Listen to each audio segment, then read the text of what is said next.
রাসূল সাল্লাল্লাহু আলাইহি ওয়াসাল্লাম তিনি সর্বোচ্চ দাতা ছিলেন। বিশ্বব্যাপী যে দাতা নামে পরিচিত হাতেম তয়, তার ছেলে আদি রাসূলুল্লাহ রাসূল সাল্লাল্লাহু আলাইহি ওয়াসাল্লামকে দেখে বলছে, আমার বাপ তো নাকি বিশ্বের ভিতরে এক নম্বরে দাতা ছিল, কিন্তু রাসূল সাল্লাল্লাহু আলাইহি ওয়াসাল্লামের কাছে আসার পরে দেখি আমার বাপ আমার রাসূল সাল্লাল্লাহু আলাইহি কাছে কিছুই না।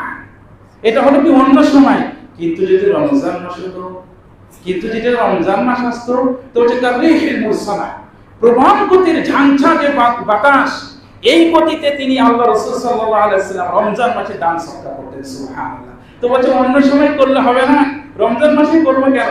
আমি আবারও বলি, আপনারা শুনেছেন কিনা যে আল উমরাতু ফি রমাদানা তাজিলু হাজ্জাতান ওয়া হাজ্জাতান মাই, রমজান মাসে উমরা করলে, বুখারী শরীফের হাদিস, হজের সওয়াব হয়। আর কি হয়? আরেকটা কি বলছে? হজের সওয়াব। আর নয়তোবা আমার সাথে যে সাহাবারা হজ করেছে ওদের যে মান, রমজান মাসে উমরা করলে ওদেরকে ওইরকম হজের মান দেওয়া হয়। সুবহানাল্লাহ। তাহলে রমজান মাসের মৌসুম, সময়ের এক ফোঁটা ও সময়ে হাজার ফোঁটা, এই সময় দিলেই হাজার, এরকম একটা সুযোগ হলো কি রমজান মাস। এই রমজান মাসে দান, আমি সুখে দুঃখে বলেছি, যাদের অভাব অনটন তারা তো দিবেনই, দুঃখের অবস্থায় অভাব অনটন দূর করার জন্য দিবে। আর যাদের অভাব অনটন নেই তারা বসে থাকবেন, গুটিয়ে থাকবেন, আপনার নবীর এই কথা শোনা করে আমি মা বোনদেরও বলছি বা আপনাদেরও বলছি, এটা আপনারা বসে থাকবেন, গুটিয়ে থাকবেন না।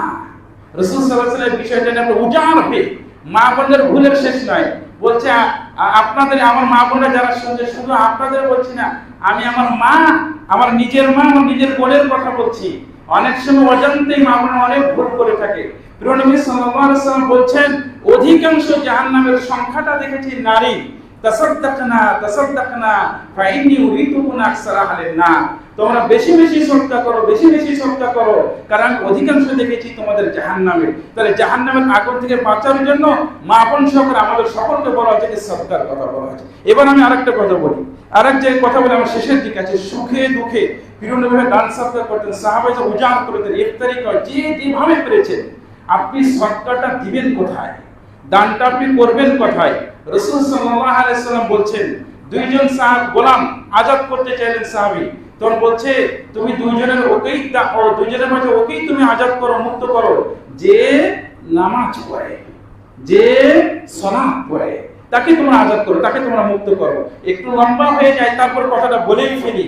আপনারা যেখানে কোরআন মাজিদটা তেলাওয়াত হয় এবং যেখানে মসজিদ নির্মাণের কাজ হয়, আজকে সারা বিশ্বের ব্যাপারে আমি আপনাদের বলছি, কওমি মাদ্রাসা দারুস সুন্নাহ মিরপুরে বাইতুল হকটা এখানে থাকা, নিজের নবজাতক শিশুদের জন্য মার দুধের যেরকম বিকল্প নাই, নিজের নবজাতক শিশুর জন্য মার দুধের যেরকম কোনো বিকল্প নাই, অনুরূপ ভাবে বর্তমানে সমাজ নিয়ন্ত্রণ করার জন্য আল্লাহর পক্ষ থেকে বিশেষ রহম দয়া পাওয়ার জন্য কোরআন মাজিদের কোনো বিকল্প নাই। আর এই কোরআন মাজিদের চর্চার জায়গাই হলো কি মাদ্রাসা কেন্দ্রিক। আর এই মাদ্রাসা কেন্দ্রিক এখানে দান করার কথাটা যেভাবে আসছে, আল্লাহ রাব্বুল আলামিন রহমান আল্লামাল কোরআন, আল্লাহর দয়া ছাড়া কোনো গতি নাই। এই দয়া তার পরিচয় দিয়েছে রহমান। আমি রহমান, এই রহমানটা কেন জানো? আল্লামাল কোরআন, কোরআন মাজিদ শিখেছে এই কারণে রহমান। অতএব আল্লাহর দয়া কেউ যদি নিতে চায়, তাহলে হয় কোরআন পড়তে হবে, জানতে হবে, শিখতে হবে। যদি না পারেন, তাহলে কোরআন মাজিদ যেখানে শেখানো হয়, চর্চা করা হয়, সেখানে আপনাকে থাকতে হবে, সময় দিতে হবে। সেখানে আপনি যেভাবে আপনি থাকেন, আপনাদের সময় দিতে হবে। এই জন্য আপনাদের কাছে আমি একেবারে উদাহরণ মনে বলবো, আমাদের সামনে মসজিদের বর্ধিত অংশ জায়গা, ওদিকে নতুন ভাবে নির্মাণ হচ্ছে। অনেক ছাত্র, হাজার ছাত্র আসে, দিতে পারা হয় মাত্র 200 আসে, বাকিগুলো সব ফেরত যায়। কোরআন মাজিদের কোরআনের সুর, এই কোরআনের সুর যে এই যে সুর যে এর যে রহমা যে বরাকা, এই চর্চার জায়গাটা সম্প্রসারণ হচ্ছে না। এটা দিয়ে আপনি বাঁচবেন, এটা দিয়ে আপনি রক্ষা পাবেন। আমি সময় থেকে লম্বা করতে পারতাম, কিন্তু খুতবার সময় পার হয়ে বলতে পারছি না।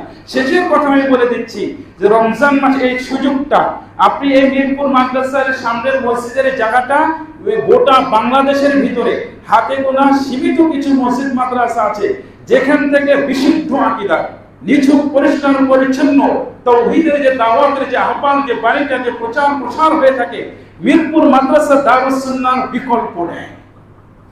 এটা অনন্য একটা মাদ্রাসা। আমি বলছি কি করে, আমি মাদ্রাসার ছাত্র, আমি আপনাদের কাছে বলছি, আমাদের প্রিন্সিপাল আছে, ভাইস প্রিন্সিপাল তো আছেই, আমি এই মাদ্রাসার ছাত্র, আমি এখানে জানি মোটামুটি যে বিভিন্ন জায়গাতে যাতায়াত করছে বিকল্প নাই। অতএব এই জায়গাতে কোনো কিছু করে দেওয়া এটা আপনার জীবনের সর্বোচ্চ একটা সুযোগ। মুসা নবীর বৃদ্ধা মহিলার কথা আরেকবার বলে দিই। আল্লাহ রাসূল সাল্লাল্লাহু আলাইহি ওয়াসাল্লাম যে তোমরা বৃদ্ধা মহিলার মতো হবে না।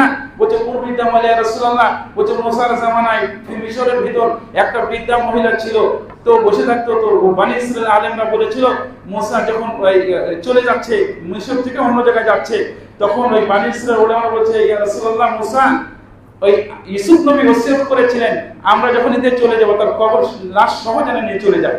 তখন মুসা বলছে তো কবর কোথায় জায়গাটা তো আমরা জানি না।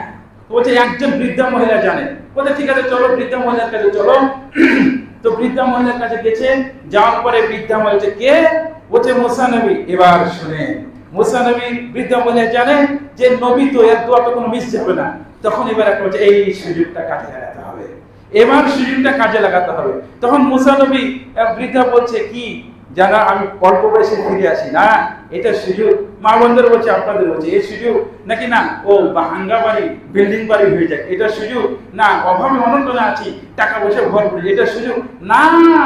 মুসা নবীর কাছে বৃদ্ধা সুযোগটা কাজে লাগাচ্ছেন এভাবে, আপনি নবী এবং রাসূল, আমি ইউসুফ নবীর কবরের সন্ধানটা দিতে পারি, তবে আমি জানি আমি এত বড় বয়স হয়ে গেছে, আল্লাহর জন্য কতটুকু করতে পারলাম কি পারলাম আমি জানি না, এই সুযোগটা আমি হাতছাড়া করতে চাই না।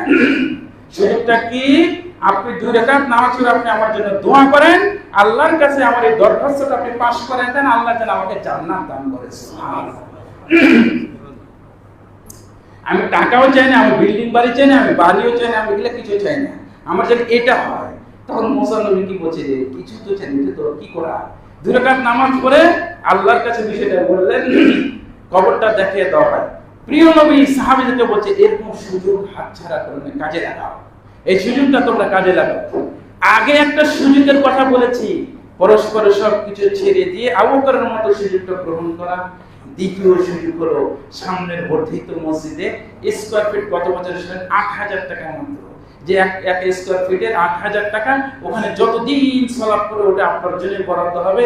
একটা পাখির বাসায় যে পাখি যে ডিম পারে, ডিম পারলে যে পরিমাণ জায়গা হয় ওই পরিমাণ জায়গাকে যদি সংস্কার করে অটোমেটিকের জন্য আল্লাহ রাব্বুল আলামিন জান্নাতে ঘর নির্মাণ করে। সুবহানাল্লাহ। তো এখানে একটা স্কয়ার ফিট একটা জায়গা মাত্র ৮,০০০ টাকা। রিকশাওয়ালার কাছেও এটা ব্যাপার না বর্তমান।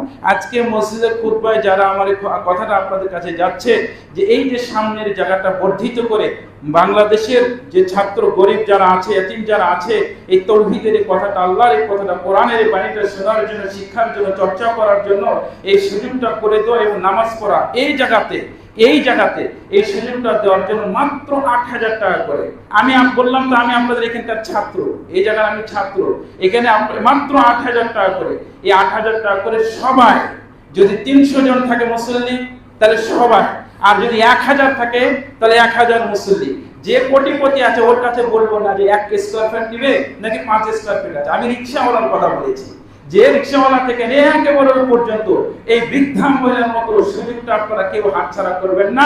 এই সুযোগের দোহাই দিয়ে কথাটা আমি আপনাদের কাছে দাবি করছি, আবদার করছি, অবশ্যই আজকে থেকে নিয়ে রমজানের ভিতরে পারলে খুবই ভালো, যদি না পারেন নামটা লেখায় যাবেন। আপনি আমার সাথে কথা বলে দিতে পারেন, আমার কাছে দিতে পারেন, আমার কাছে নামটা লেখাই দিতে পারেন, এবং আপনারা সবাই এই এক স্কয়ার ফিটের ৮,০০০ টাকাটা দিয়ে এই তালিকায় নাম লেখাবেন। এবং আল্লাহর কাছে আমি দোয়া করি রমজান মাসের জুমাতে খুতবাতে দাঁড়িয়ে দোয়া করে বলছি, আল্লাহ আমরা কিছুই জানি না, আমরা গুনাহগার পাপী, আমরা নিজেরাই পাপী আল্লাহ, কিন্তু রাসূল সাল্লাল্লাহু আলাইহি ওয়াসাল্লামের দোহাই দিয়ে, রাসূল সাল্লাল্লাহু আলাইহি ওয়াসাল্লামের কথা আর হাদিসের এটা রেফারেন্স দিয়ে ওই বৃদ্ধাকে যেভাবে আল্লাহ তুমি পার করে যে মুসা নবীর দোয়ার মাধ্যমে জান্নাত মঞ্জুর করেছো, আল্লাহ এই খুতবা থেকে বলছি আজকে যারা যে সমস্ত মুসল্লিরা এই মসজিদ নির্মাণের জন্য এই সুযোগটা যারা হাতে লাগাচ্ছে, কাজে লাগাচ্ছে, আল্লাহ এই মুসল্লির সকলকে আল্লাহ রাব্বুল আলামিন ওই বৃদ্ধার মতো জান্নাতটা পাস করে আমিন। এবং আল্লাহ আমাদের সকলকে তুমি আপনার তৌফিক দান করো আমিন। আল্লাহ তুমি আমাদের শেষ দশক কাজকর্ম, সিয়াম, লাইলাতুল কদর এর কিয়াম এগুলো সুন্দরভাবে আদায় করার তৌফিক দান করো আমিন। রব আমরা গুনাহগার পাপী বান্দা, আল্লাহ আমাদেরকে মাফ করে দিন আল্লাহুম্মা আমিন। রব্বুল আলামিন আমাদের মাঝে অনেকবার ঋণগুলো ঋণগুলো পরিশোধ করার তৌফিক দান করুন আমিন। রব্বুল আলামিন অনেকে অসুস্থ রয়েছে, অনেকের দূর দূরান্তে অনেক আত্মীয় স্বজন অসুস্থ হয়েছে আল্লাহ সেভাবে আজেল আপনি দান করুন আমিন ইয়া রাব্বুল আলামিন। রমজান মাসের মাত্র শেষ দশক আছে আল্লাহ তুমি বিশেষ তৌফিকের মাধ্যমে এই শেষ দশকে সুন্দরভাবে আদায় করার তৌফিক দান করুন আমিন ওয়া আশহাদু আলহামদুলিল্লাহি রাব্বিল আলামিন।